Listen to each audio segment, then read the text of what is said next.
शुरू होगी आप पर।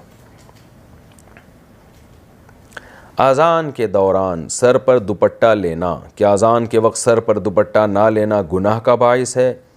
नीज़ अगर कोई ज़रूरी बात हो रही हो या कुरान की क्लास हो रही हो तो क्या अज़ान के वक्त इसे जारी रखने में कोई हरज तो नहीं? बिनते अजमल बहावल नगर से। देखें, दुपट्टा लेना कोई हदीस में तो हुक्म नहीं है अज़ान पे दुपट्टा लेने का। अलबत्ता इतनी बात है कि शरीयत में ये बात साबित है कि शायर इस्लाम का एहतराम लाजिम है।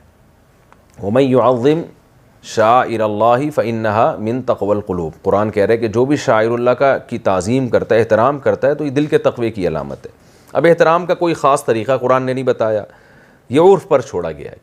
तो अज़ान भी शायर इस्लाम में से, उसका एहतराम करना चाहिए। तो ज़ाहिर ख़वातीन के लिए एहतराम का यही तरीक़ा है कि सर पे चादर लें, वो थोड़ा सिमट जाएँ, थोड़ा एक वक़ार ज़ाहिर करें।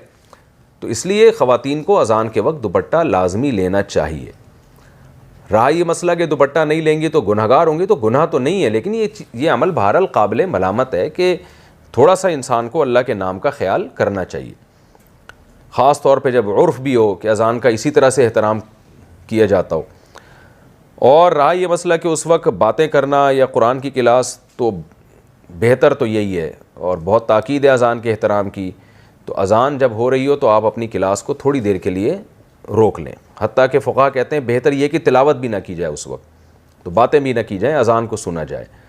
अलबत्ता इससे वो अज़ान मुराद है जो आपके महल्ले की मस्जिद की हो, क्योंकि अज़ानें भी 4-4, 5-5 आवाज़ें आ रही होती हैं। तो बस वो जो आपके महल्ले की मस्जिद की अज़ान है आप उसका एहतराम कर लें तो काफ़ी है। बाकी अज़ानें हो रही हैं फिर वो होने दें। तो फ़र्ज़ वाजिब तो नहीं है ये अमल, लेकिन ये अज़ान के एहतराम का बहरहाल तकाज़ा है। हाँ, कोई बहुत ही अहम मजलिस हो जिसको बाद में करना मुमकिन ना हो तो वो एक अलग बात है, उसमें फिर अज़ान के वक्त भी उसको जारी किया जा सकता है।